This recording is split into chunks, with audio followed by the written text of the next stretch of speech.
Avez-vous du mal à former les pluriels en anglais?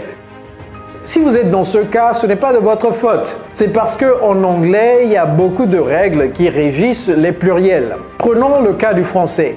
Jour au singulier, c'est G-O-U-R. Au pluriel, c'est G-O-U-R-S.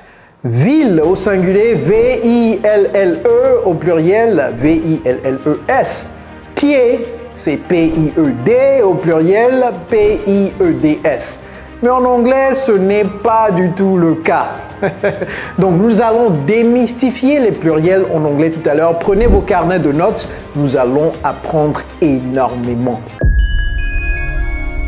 Hello everybody, it's Coach Joe, your English coach. So without further ado, let's get started. Commençons par les noms réguliers, regular nouns. All right, one car, three cars. Just put an S at the end of it, no problem. One dog, three dogs. One book, three books. One house, three houses. No problem at all. All right, now, the nouns that end with S, CH, SH, X, or Z. What do we do exactly here? For example, bus. How do we construct the plural of bus? Well, it's buses. Plural of match, matches. Plural of dish, donc bus, S, match, CH, dish, SH, dishes. Box, X, boxes. Mais ça, c'est un peu différent, Quiz, c'est quizzes. Okay, quizzes. All right, very good. So the rule here, in general, the rule is E and S. All right, let's look at this. Words that end in F or FE. How do we construct the plural of these words? All right, leaf, c'est la feuille de l'arbre. Plural form of leaf, c'est quoi? Leaves. Leaves. Wolf, ça c'est le loup. Wolves. Je ne vais pas vous donner toutes les traductions, hein. Des fois il faut chercher sur Google. Life, lives. Knife, knives. Couteau. Ok, one knife, three knives. Donc lorsque les mots se terminent par F ou bien FE, donc F ou bien FE, le pluriel c'est VES. Cependant, il y a quelques exceptions. Voici deux exceptions. Roof, c'est le toit de la maison. Donc, au pluriel, c'est quoi? C'est roofs. Et cliffs, cliff, c'est la colline. Au pluriel, c'est cliffs. Cliffs. All right? Very good. So far, so good. Are we good? Listen, I know, je sais que il y a beaucoup d'entre vous qui vous dites « Hey coach, je regarde toutes vos vidéos, hein. Je suis vraiment un fan de vous, mais je n'arrive toujours pas à maîtriser l'anglais. » Si vous êtes dans ce cas, ne vous inquiétez pas. Nous avons un programme d'immersion anglaise sur mesure pour les francophones comme vous. Nous avons aidé des milliers de francophones dans plus de 50 pays du monde à maîtriser aujourd'hui l'anglais. Donc, si vous êtes intéressé par ce programme, dans la barre de description de cette vidéo, il y a un lien. Cliquez sur ce lien, remplissez les informations et moi-même, je vais vous contacter pour vous en dire plus. All right? Very good. Next, words that end in vowel plus Y. Donc, une voyelle plus Y. Voyelle Y, voyelle Y, voyelle Y, voyelle Y. Okay, here it's also S, S, S, S, S. One day, 3 days. One key, 3 keys. One boy, 3 boys. One guy, 3 guys. Oh, by the way, au fait, guy là. Les gens disent what's up, guy? Non, ne dites pas what's up, guy. Ok, ça ne se dit pas. C'est what's up, man? Ok, what's up, man? Je sais que guy et man, des fois, ça veut dire la même chose, mais dans l'expression what's up, plus la personne, c'est man plutôt que guy. All right? Donkey, c'est l'âne. L'âne. Est-ce qu'on dit un âne ou une âne? Je crois que c'est un âne, n'est-ce pas? All right. Le français également a ses complexités. Hein.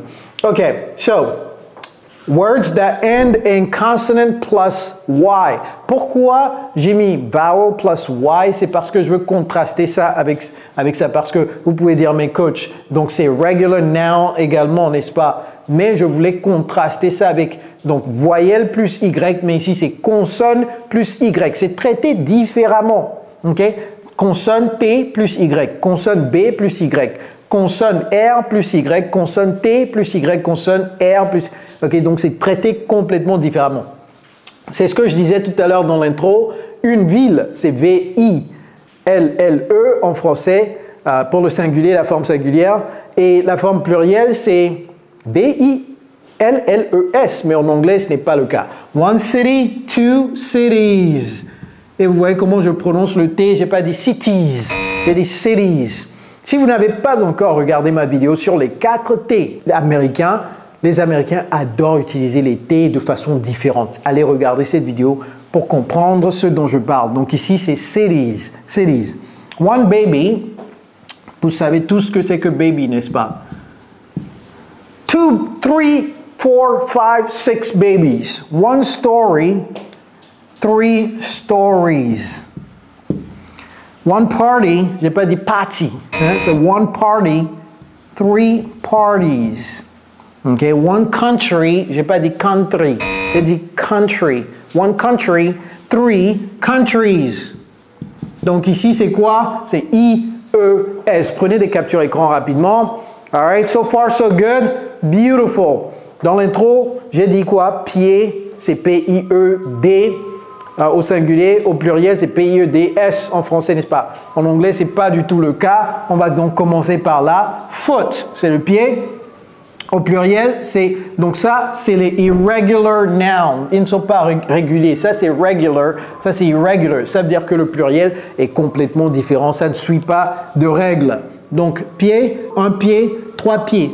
Est-ce que quelqu'un a 3 pieds ici? Les sorciers là. Feet, 3 feet. All right. Man, 1 man, 3 men. Ne dites pas 3 men's. OK? 3 men. 3 men. 1 child. Des fois, lorsque je fais l'entretien, à ceux qui veulent commencer notre programme, je leur pose la question, parlez-moi de vous personnellement. Il y a des gens qui disent « I have 2 childs ». Non, ne mettez pas S à la fin. C'est un nom irrégulier. Ok, ça c'est un nom irrégulier, ne mettez pas S à la fin. C'est quoi? Children. Children.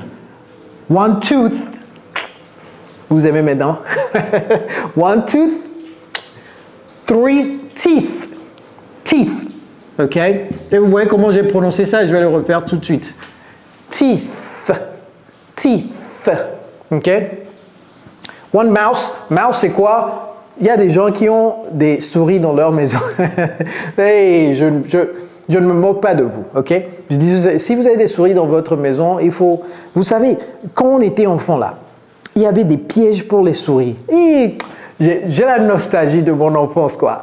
Les choses qu'on fabriquait, on fabriquait nous-mêmes les pièges pour les souris. Ah, si on vous donnait 10 millions d'euros pour repartir, recommencer votre vie à l'âge de 5 ans, est-ce que vous allez prendre les 10 millions ou vous allez dire non, merci? Moi, en tout cas, je ne sais pas. Je ne sais pas combien on doit me payer pour repartir à 5 ans, mais j'ai tellement de très bons souvenirs d'enfance. 100 millions à négocier. Alright, mouse. Donc, une souris, 3 souris, c'est quoi? 3 mice. C'est que vous voyez, c'est irrégulier, c'est complètement différent. 1 person, 3 people. 3 people. Oui, oui, oui, je sais, vous allez me poser cette question en commentaire si je n'adresse pas ça immédiatement. Lorsque vous allez du côté de la Grande-Bretagne, vous pouvez entendre les gens dire 3 persons, ok, 3 persons, c'est ok, ça dépend géographiquement de là où vous êtes. Mais aux États-Unis, vous n'allez jamais entendre un Américain dire 3 persons. Ça fait bizarre. Bon, peut-être vous allez entendre 1 ou 2 personnes sur 300 millions. All right, so let's finish really quickly. Words that end with in vowel, ça c'est vowel. D'abord, est-ce que je vous ai appris comment prononcer ça? Plural. Plural, plural, c'est pas plural. Plural, plural, plural. Ça, c'est vowel. Vowel, une voyelle. Vowel plus O. Donc ici, on a vu vowel plus Y, vowel plus... Il n'y a pas de différence. Oui, je sais, vous allez me dire, mais coach, pourquoi vous avez perdu du temps? Il faudrait juste les classer sur régulier, n'est-ce pas? Oui, c'est pourquoi ils sont tous dans cette colonne, mais je veux les contraster avec consonne plus O, consonne plus Y. C'est pourquoi je les ai dissociés de ça. OK? Make sense? Zoo. Ça, on a ce mot en français, donc pas plus besoin de l'expliquer. Radio, on l'a en français. Stereo, on l'a en français. Video, on l'a en français. Kangaroo, kangaroos. Yep, c'est pas un O, hein, c'est un A. Au pluriel, kangaroos. All right, words that end in consonant plus O. In English, it's a little bit different. It follows the same rule as this. Okay? It follows the same rule. One hero, 3 heroes. Echo, echoes. Tomato, tomato. Les Américains disent tomato, tomato. Tomato, 1 tomato, 3 tomatoes. Okay? 1 potato, 3 potatoes. Potatoes. All right, il y a quelques mots irréguliers ici, tout comme ici. Okay? All right, quelques exceptions à la règle. Comme piano, c'est consonne plus O. Consonne plus O, consonne plus O, consonne plus O, consonne plus O, mais on ne met pas ES à la fin, c'est juste S. All right? Very good. And then these words don't change. Okay? They do not change. C'est quoi ces mots? Sheep, mouton. Ne dites pas pour la tabaski. Est-ce qu'il y a des gens qui, pour le ramadan, est-ce qu'il y a des gens qui mangent le mouton? Non, tabaski, par exemple. Non, c'est sheep. Sheep. It's the same way. It doesn't change. Alors, je vais mettre ça dans la même couleur parce qu'il y aura des gens qui vont dire, hey coach, donc ça a changé ou quoi? Mais ça change de couleur ou quoi? 3 sheeps. Non, c'est 3 sheep. OK. Mais est-ce qu'on va dire 3... Bon, sheep. Est-ce qu'on va dire 3 sheep ou bien est-ce qu'on va dire tout simplement sheep? Bon, on peut dire 3 sheep. 3 sheep, ça fait bizarre. The sheep. Moi, je vais tout simplement dire the sheep. OK? Donc ici, plutôt que de mettre un chiffre, il faut juste dire le groupe. OK? Peut-être que c'est parce que, je ne sais pas, est-ce qu'il y a une règle ici? On va voir s'il y a une règle. Deer. Est-ce que vous savez ce que c'est qu'un deer? Deer, je crois, c'est... deer, en français, c'est quoi? Est-ce que c'est antilope? Antilope? Peut-être c'est antilope. Deer. Go check it out. C'est différent de deer avec AE, ok? Avec EA, c'est différent, ok? Donc ici, c'est pluriel deer. Ça, fish, pluriel fish. Ça, c'est quoi? En français, la série télévision. Le pluriel en français, les séries télévision. Mais c'est S à la fin, n'est-ce pas? Les séries. J'aime regarder les séries. Ok. En anglais, une série, c'est ça, n'est-ce pas? Non, non, non. Une série, c'est a series. What's a series? C'est comme ça. OK? Series. Et ça, une espèce en français, au singulier, il n'y a pas de S. Au pluriel, il y a S, les espèces. En anglais, species. Et vous voyez comment j'ai prononcé ça. Je n'ai pas dit species. Species. Bon, des fois, vous allez entendre des gens dire species. Mais bon, vous pouvez dire species. All right? So, prenez des captures écran très rapidement. Tick, tick, tick, tick, tick, tick, tick. All right, so now you understand how to form the plurals in English. You've learned it on my channel. Make sure to remember. Rappelez-vous de liker cette vidéo, partager cette vidéo avec vos amis. Bien entendu, souscrivez-vous à la chaîne et activez la cloche de notification. Et si vous avez des problèmes, des soucis à penser directement en anglais, vous traduisez toujours du français en anglais, juste après cette vidéo, eh bien, regardez celle-ci pour apprendre à penser directement en anglais. All right, everybody. It's Coach Joe, your English coach. Take care, guys.